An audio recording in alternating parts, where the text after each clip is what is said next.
Hey everyone, how you doing today? This episode number 3 is one I have been looking forward to for quite a while because I get to ask Anna Kelly about 2021. How you doing, Anna?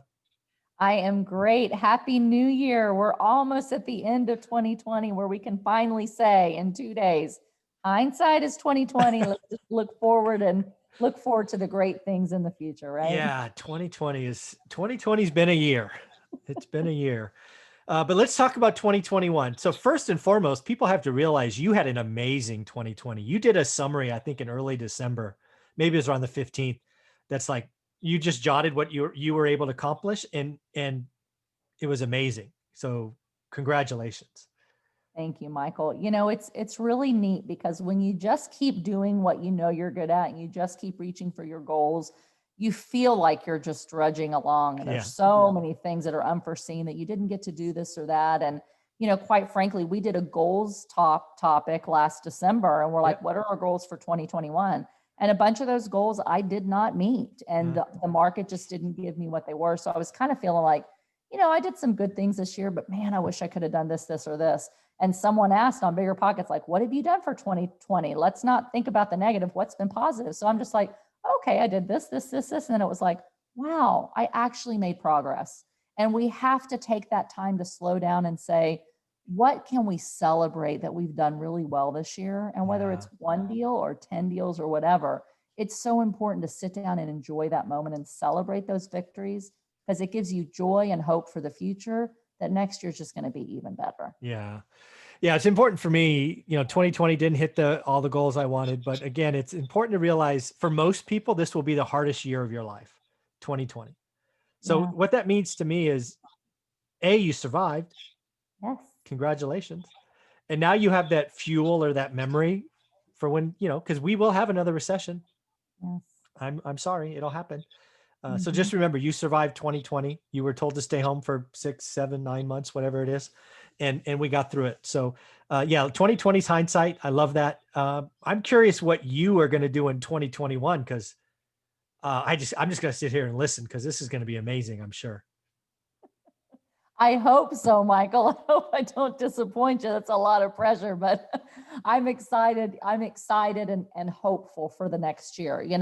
I have not yet sat down and formalized like all of my goals. And I know I got 2 days to do it, but I really live in longer chunks than just like, it's got to be January 1st. But I'm really looking forward this year.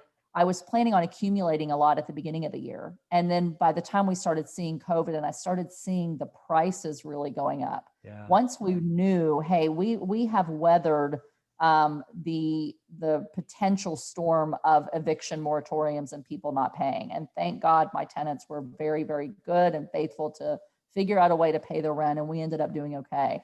And when prices started really going up, I was like, this is crazy. I'm not going to be able to buy at these prices a lot. I'm going to look for opportunity, but this really means I have to shift gears. And this is a time for me to think about selling all these properties that I was going to hold for the long term. It's like, if they've gone up 50% in a year or a year and a half, it's time to sell. So I sold a lot of properties and I shifted gears saying, I think we're going to have pricing come down next year. So let's get liquid and let's prepare to go on a buying spree next year. So what I do know is 2021, I mean, I've got my eyes peeled for opportunity and I'm watching for opportunity. And I need to increase my cash flow because by selling a lot of these buildings, while I capture 10, 12, 13 years of rental income in a single sale, I still need to replace my income and the cash flow. So 2021 for me is about replacing the units that I sold with slightly newer, a little less cash flow deals, but that are in really strong, stable markets where I'm not going to need to put on new roofs and windows and decks and everything over the next several years. So I'm planning on buying more for sure. Yeah. And probably mostly still multifamily, but I've bought some vacation rentals and I'm really looking forward to getting those souped up and ready to really generate some strong cash.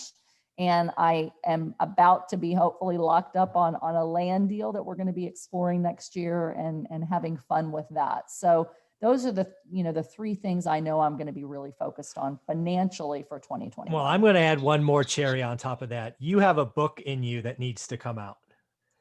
You have an amazing story. We've been lucky enough to hear it now for probably 18 months. You've been a featured author in other people's books, but you have one. I know you do.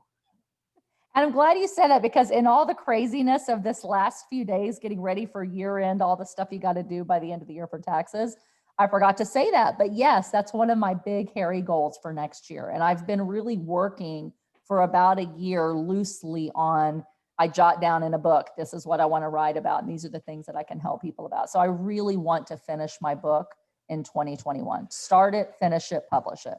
All right. Well, do you need somebody to hold you accountable, like somebody to read your outline and your chapters and stuff like that? Because I could be a taskmaster if you give me that power.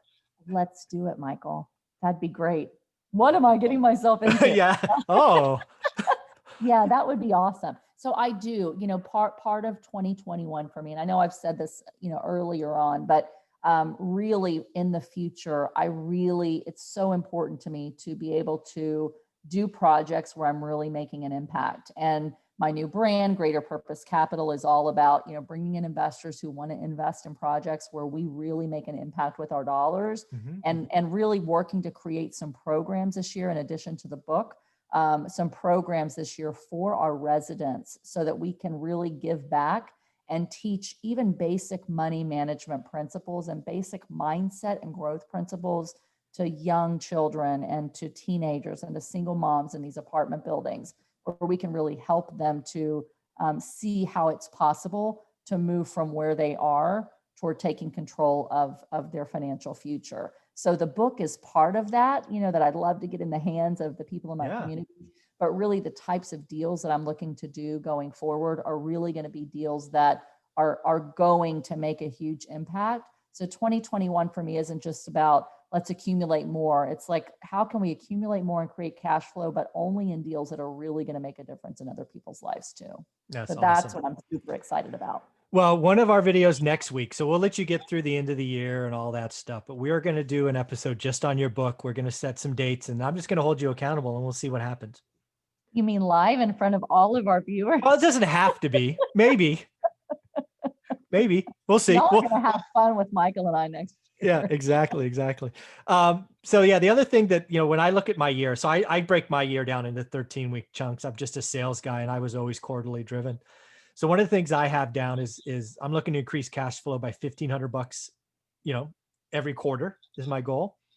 Awesome. So obviously, that pay off debt or refi debt, buy more, or raise rents, right? When you have a decent portfolio, you can get there 3 different ways. Yes. So that's going to be fun.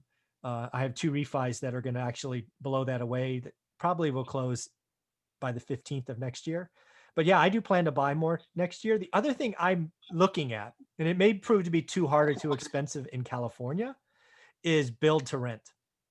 Go buy an infill lot, build don't build for an owner occupant, build for a tenant, right? So you can carve up, and you don't have to have all the extras.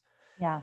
And then if that works, my long-term goal might be to build a 10 or 20 unit kind of strip, right? An area. So those are some things I'm playing with, right? You're playing with the land deal. I think I've already talked to a builder.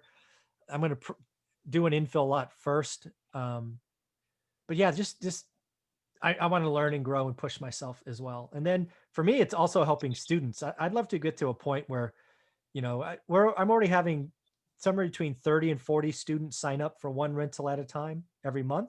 I'd love to get it to 100. That'd be kind of cool, because then the community we have going in Facebook is just going to explode. So yeah, those are going to be fun to see.